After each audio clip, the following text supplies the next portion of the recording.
نبوي سیرات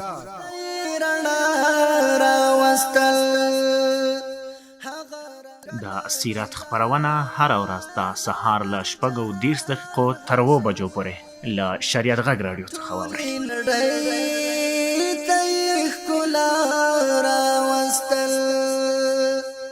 بسم الله الرحمن الرحیم. د شریعت غږ راډیو محترم اوریدونکو او د نبوي سیرت خپرونې عزتمنو مینوالو، السلام علیکم ورحمت الله وبرکاته. خوشحاله یم چې دا د یو ځل بیا د یو بل خپرونې په وړاندې کولو سره ستاسو په چوپړ کې محترم اوریدونکو په دې هیله چې سهار مو د الله جل جلاله په عبادت سره پیل کړی وي او همداراز خپرونه په غور سره تر پای پورې واورئ. دا د خپرونه پیلو.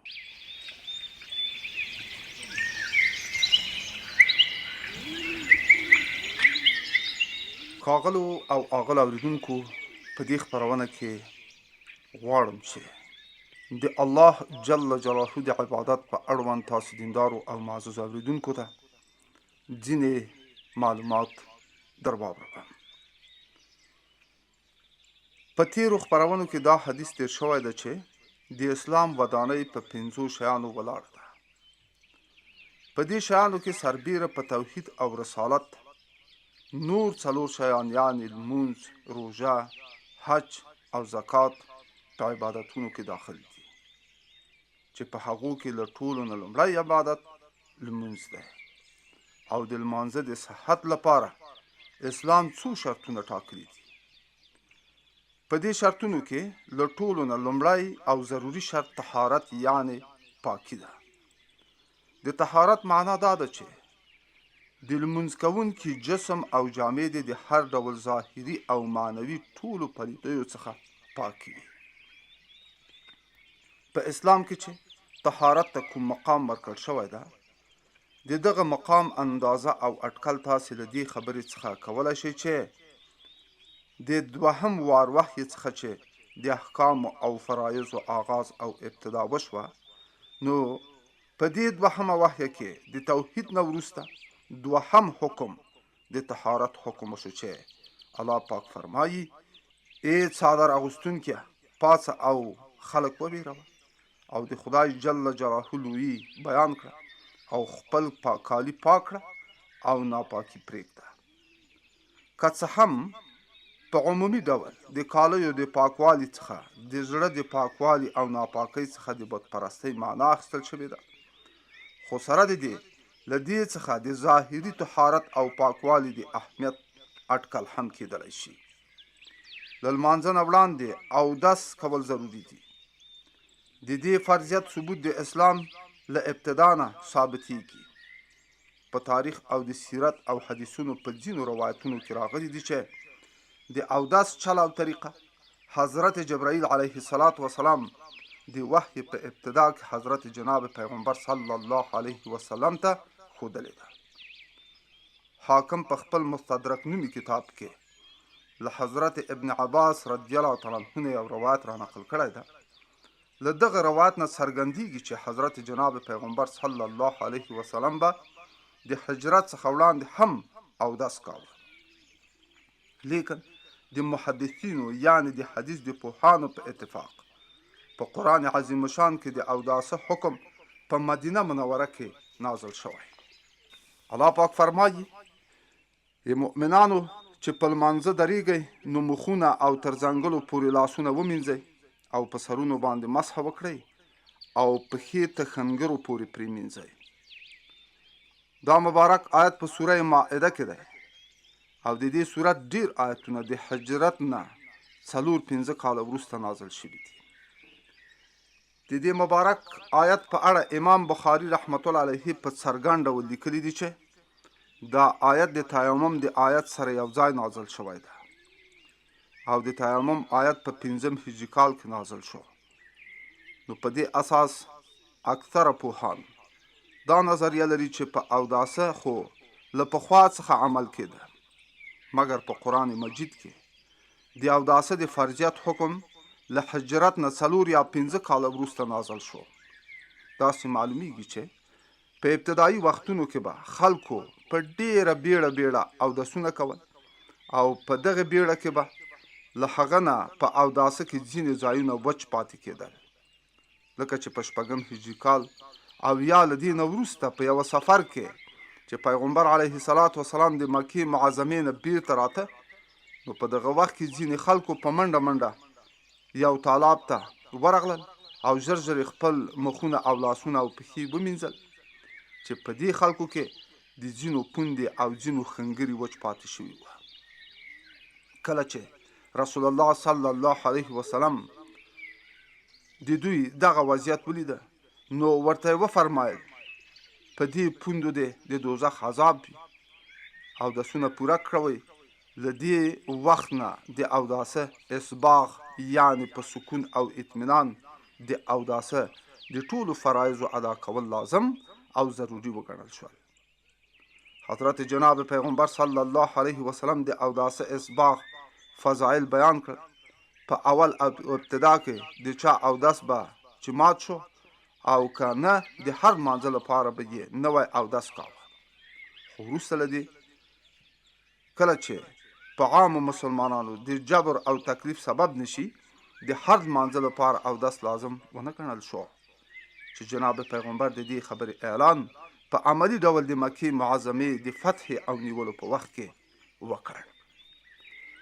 د اوداسه لپاره اوبه یو ضروري او لازمي شی دي، خو په سفر کې هر وخت د اوبو پیدا کول یو ګران او مشکل کار دی، او همدغه راز کله کله د ناروغتیا په حالت کې د اوبو استعمال یعنی اودس کول ناروغ ته ضرر پیښوي.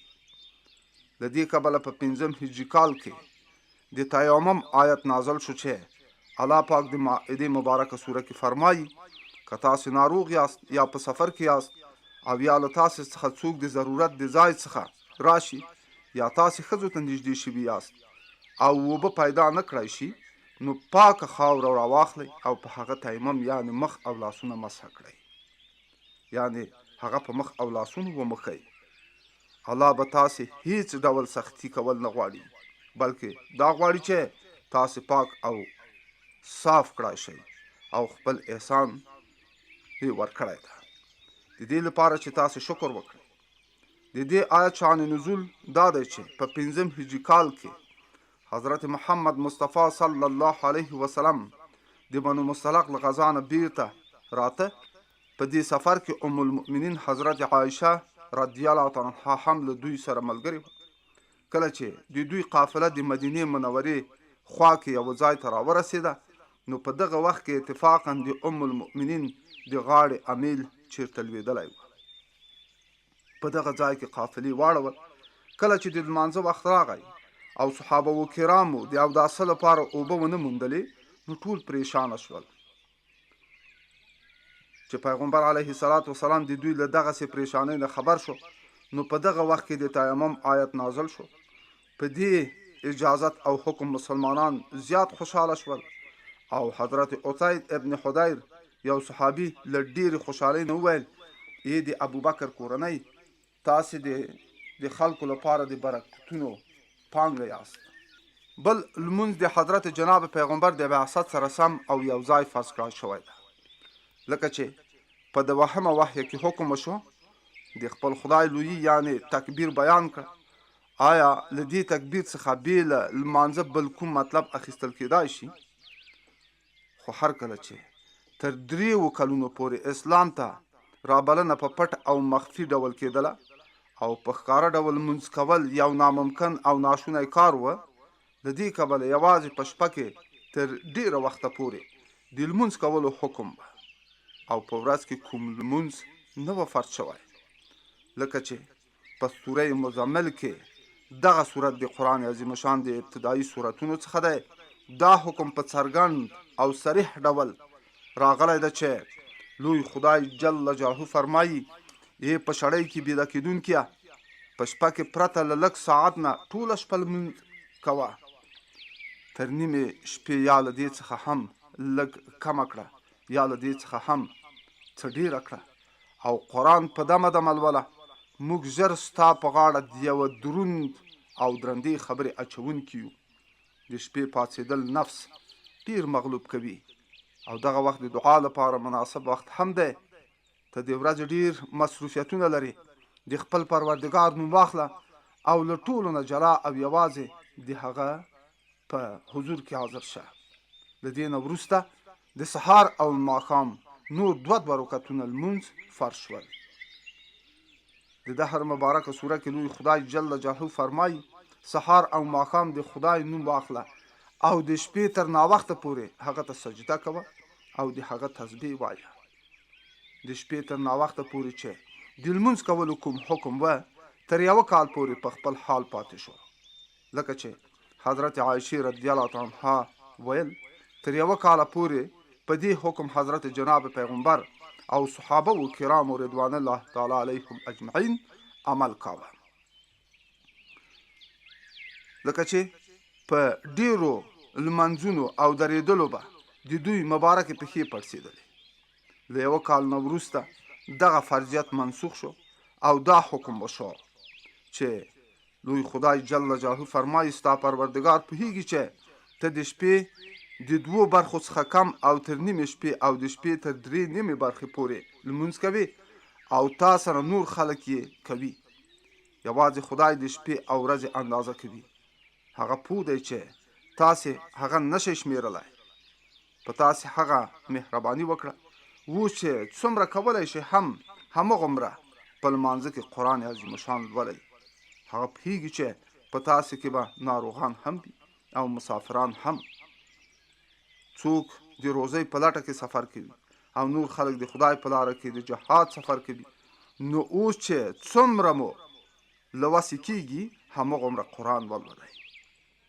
په اصطلاح کې د شپې د دې نفل لمونځ نوم تهجد دی او د تهجدو د نفل کېدلو نه وروسته د سهار ماښام او ماسخوتن 3 وختونو لمنځونه فرض کړای شول. سورت هود کې فرمایي د شپې په دواړو یعنی ابتدایي او انتهایی څنډو کې سهار او ماښام او د لږې شپې د تېرېدلو نه وروسته لمونځ کوه. په معراج کې چې د نبوت 5م کال دی 5 وخته لمنځونه فرض شوه. او سورت اسراء کې چې په دې صورت کې د معراج بیان شوی ده دا آیت نازل شو چې الله پاک فرمایي د لمانځه وختونه د لمر زوال نه وروسته د شپې تر تیارې پورې دي. ماسپښین مازدیګر ماښام ماسخوتن او د سهار په لمانځه کې ټول سره جمع کیږي او د شپې تهجد کوه. دا ستا لپاره یو زیاتی شی دی. خو 2 رکعتونه په خپل حال او ځای پاتې شول. کله چې مدینې منورې ته د راتګ نه وروسته تر یوې اندازې دوی په آرام شول نو د دې فرض لمونځ لمن پراخه شوه او دا رکعتونه د 2 په ځای 4 رکعتونو باندې فرض شول. خو سره د دې ټولو خبرو هغه ارکان چې په لمانځه کې د خشوع او خضوع تمکین او وقار لپاره لازم او ضروري وه هغه هم تر ډېرې مودې پورې د دوی په برخه نه شول. د دې کبله دغه آداب او ارکان په فوري ډول په دوی فرض او لازم نه کړای شول بلکې ورو ورو په تدریجي ډول دغه آداب او ارکان بشپړ او تکمیل کړای شول. اول به خلکو په لمانځه کې آسمان ته کتل چې د دې کار په اثر حضرت جناب پیغمبر وفرمایل دا څنګه خلک دي چې په لمانځه کې پورته د آسمان خواته ګوري. تر یوې مودې پورې دا حال و چې که په لمانځه کې به چاته خپل یو کار ورپه یاد شو نو د هغه په اړه به یې چاته ویل او چا به که سلام واچاوه په لمانځه کې به یې د سلام ځواب ورکاوه او کوم خلک چې به په لمانځه کې څنګ په څنګ ولاړ وه هغوی به په خپلو منځو کې یو بل سره خبرې اترې کولې. کله چې په 6م هجري کال کې د حبشې څخه مهاجرین بیرته مدینې منورې ته راغلل او د حضرت جناب پیغمبر په مبارک حضور کې حاضر شول په دغه وخت کې حضرت نبی کریم په لمانځه ولاړ و. د مهاجرینو د معمول سره سم جناب پیغمبر ته سلام وکړ خو د حضرت نبی کریم صلی الله علیه وسلم لخوا دوی څه ځواب ورنه کړای شو. د لمانځه نه وروسته حضرت نبی کریم دوی ته وویل چې اوس خدای پاک دا حکم کړی ده چې په لمانځه کې خبرې مه کوئ. له دغه وخت نه په لمانځه کې خبرې کول او یا د سلام ځواب ورکول بیخي منع شوه. حضرت معاویه ابن حکم رضی الله عنه وایي چې یو ځل ما د حضرت جناب پیغمبر سره یو ځای لمونځ کاوه چې په دې وخت کې یو صحابي وپرنجېده. ما د دغه صحابي د دې کار په جواب کې یرحمک الله وویل. د دغه کار له امله خلکو ما ته بد وکتل. ما دوی ته وویل تاسې ولې ما ته بد ګورئ؟ زما د دې وینا په اثر د لمانځه ملګرو خپل ورڼونه وټپول. زه د دې ملګرو په دې کار پوه شوم چې دوی غواړي چې په دغه کارونو ما له خبرو څخه منع کړي، لکه چې زه هم چپ شوم او خبرې مې بس کړي. کله چې حضرت جناب پیغمبر له لمانځه نه فارغ شو نو د محمدي لوړو اخلاقو په اثر یې نه ماته د دغه کار بد په مقابل کې کومه سزا راکړه او نه یې راته وویل او نه یې زه ورټلم. یوازې دومره یې راته وویل چې لمونځ د تسبیح، تکبیر او قرائت نوم دی او په لمانځه کې خبرې اترې روانې دي. د تشهد دا طریقه چې اوس په لمانځه کې معموله ده پخوا داسې نه وه، بلکې خلکو به د مختلفو خلکو نومونه اخیستل او داسې به ویل چې السلام علی فلان او فلان. وروسته خلکو ته د اتحیات خاص الفاظ وښودل شول چې اوس هم دغه الفاظ په لمانځه کې معمول دي. د احادیثو په مبارکو کتابونو کې راغلي دي چې پیغمبر علیه الصلاة والسلام به کوچنیان په لمانځه کې په وږو کېنول او په کوم وخت کې به چې سجدې ته نو په دغه وخت کې به یې دوی له وږې څخه ښکته کول او چې دوهم رکعت ته به پورته کېده نو بیرته به یې په وږه باندې کېنول. هر کله چې به حضرت عایشه رضی الله تعالی عنها راغله او د باندې څخه به یې دروازه وټکوله نو که جناب پیغمبر به په لمانځه ولاړ و نو په دغه وخت او حال کې به یې دې ته د خونې دروازه خلاصوله. د دې حدیثونو په بنا ډېره فقها دا نظر لري چې په نفل لمونځ کې دا ټول کارونه روا دي. دغو فقهاو د نفلو تخصیص د دې لپاره کړی ده چې په کومو لمنځونو کې چې جناب پیغمبر دغه کارونه کړي دي هغه فرض لمنځونه نه وه بلکې نفل لمنځونه وه. خو زموږ په فکر دا تعویل درست نه دی، ځکه چې په یو حدیث کې په څرګند ډول راغلی دي چې حضرت جناب پیغمبر مسجد ته په داسې حال کې چې امامه بنت ابوالعاص په وږه کړې وه راننوت او لمونځ یې وکړ. زموږ په فکر دا ټول روایتونه د هغې زمانې او وخت دي چې په هغه وخت او زمانه کې لا دغه ډول کارونه او خبرې اترې په لمانځه کې نه وې منع کړای شوې، مګر ورو ورو د لمانځه د تکمیل دې حد رسېدو ته چې د لمانځه څخه په تدریجي ډول د خشوع، خضوع، مراقبې او محو نمونې جوړه شوې. په قرآن عظیم شان کې دغه مبارک آیت نازل شو چې الله پاک فرمایي یعنی فلاح او خلاصۍ موندونکي مسلمانان هغه مسلمانان دي چې هغوی په خضوع او خشوع سره لمنځونه ادا کوي. له دې کبله په لمانځه کې یوې او بلې خواته کتل او یا په کوم بل داسې کار او حرکت چې هغه د خضوع او خشوع څخه مخالف وي منع کړای شول او دا خبره لازمي وګڼل شوه چې د لمانځه ټول ارکان دي په پوره سکون او اطمینان ادا او په ځای کړای شي. تر دې چې یو شخص د حضرت جناب پیغمبر په مخ کې لمونځ وکړ خو هغه د لمانځه ټول ارکان په سکون او اطمینان سره په ځای او ادا نه کړل. د دې کار په اثر حضرت جناب پیغمبر دغه شخص ته وفرمایل چې تا لمونځ ونه کړ، لاړ شه بیا لمونځ وکړه. دغه شخص جګ شو لکه د پخوا غوندې یې په خپل لمونځ بیرته پیل وکړ. حضرت جناب پیغمبر ورته وویل چې ستا لمونځ ونه شو. په دریم وار هغه پوښتنه وکړه چې زه څنګه لمونځ وکړم. رسول الله صلی الله علیه وسلم دغه شخص ته د رکوع، قیام، سجدې او نور ارکان او د دغو په نسبت لارښوونه ورته وکړه چې باید په لمانځه کې دا ارکان په ډیر سکون او قرارۍ سره ادا او په ځای کړای شي، لکه چې په صحیح بخاري او د حدیثونو په نورو کتابونو کې دا روایت په مفصل ډول راغلی او ذکر شوی ده. لنډه دا چې یا خو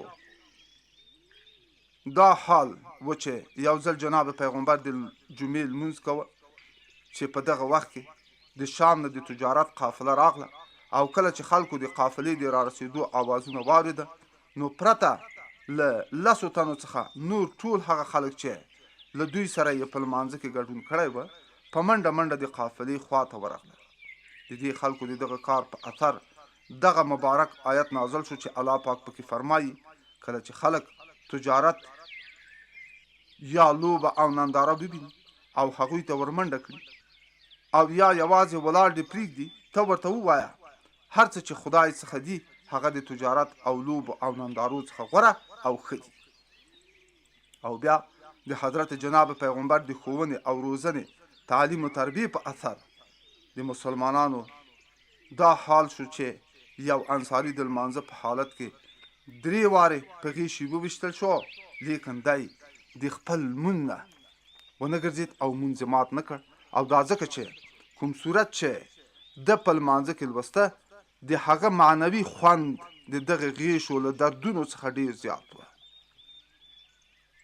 له دې څخه ډېر نااشنا کار دا و چې حضرت عمر فاروق رضی الله تعالی عنه په لمانځه کې ژوبلیږي او د ده پرهر په اثر غورځېږي او په وینو کې لژنده ولیږي او دا د قیامت غوندې هیبتناکه منظره ټول ویني خو یو شخص هم له ځای څخه نه ښورېږي او دا ځکه چې د لوی خدای جل جلاله کومې ویرې او د محویت کوم عالم چې د دوی په زړونو کې یې ځای نیولی ده هغه د دوی د دې خبرې ته نه پرېږدي چې بل کوم شي ته توجه او پام وکړي.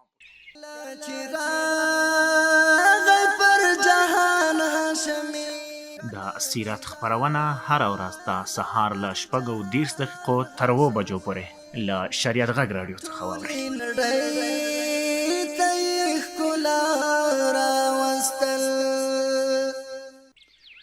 په مکې معظمه کې 4 تنو یو ځای لمونځ نشوای کولی او کله چې د جمعې د لمانځه لپاره لومړی شرط جماعت یعنی د ډیرو خلکو په جمع او یو ځای لمونځ کول نه و فرض شوي مګر څنګه چې په مدینه منوره کې د انصارو زیات شمېر خلک مسلمانان شوي وو او چا د مسلمانانو په لمانځه کې خلل نشوای اچولی نو مدینه منورې ته د حضرت جناب پیغمبر له تګ نه وړاندې چې کوم مسلمانان مدینه منورې ته تللي وه هغوی د اسعد ابن زراره رضی الله تعالی عنه په تحریک په بني بیاضه نومي محله او سیمه کې د لومړي ځل لپاره د جمع لمونځ وکړ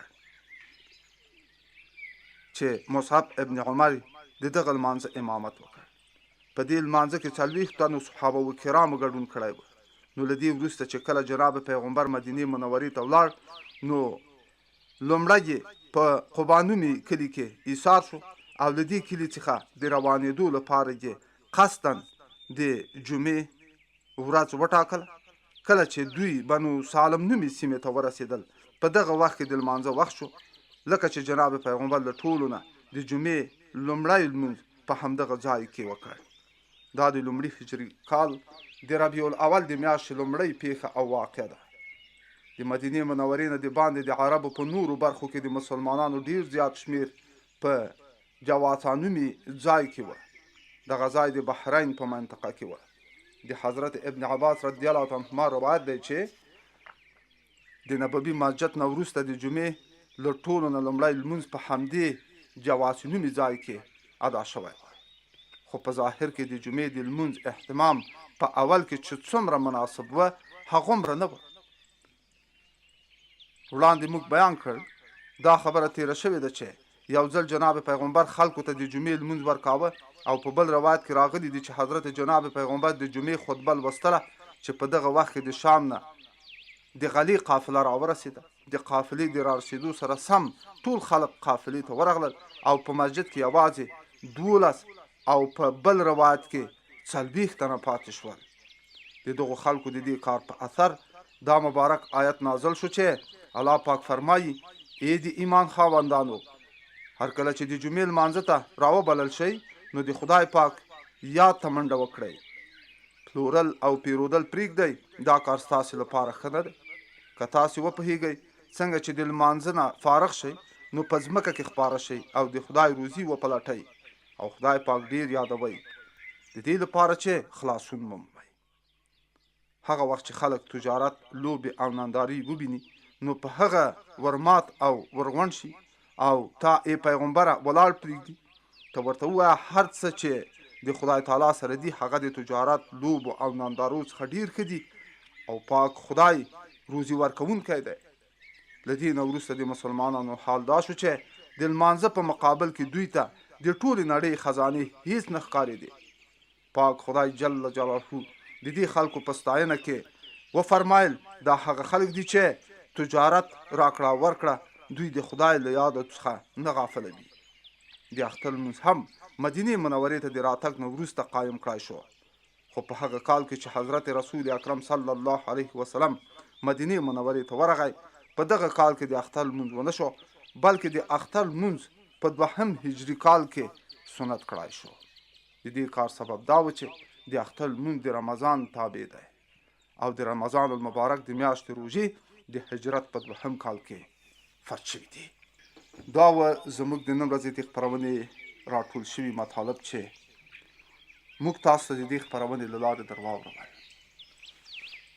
ته بلې او راتلونکې خپرونې چې انشاءالله بیا به ستاسې په درانه چوپړ کې حاضرېږم. تاسو ټول په لوی او بخښونکي خدای سپارم. والسلام علیکم ورحمة الله وبرکاته.